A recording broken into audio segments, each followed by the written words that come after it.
হ্যাঁ, হ্যালো, কেমন আছো? মটর কখনো এরকম পুরাই খাইছো?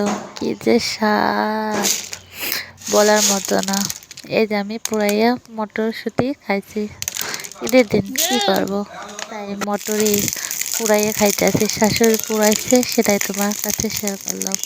সবাই পার্কে যায়, আত্মীয় স্বজন বাড়ি যায়, কিন্তু আমার তো কেউ নাই, আমি কই যাব?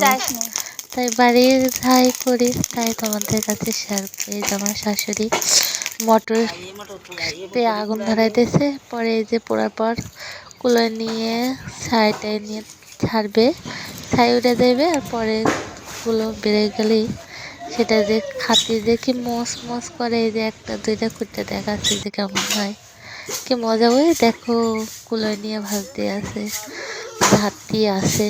তোমরা কি এরকম কখনো খাইছো?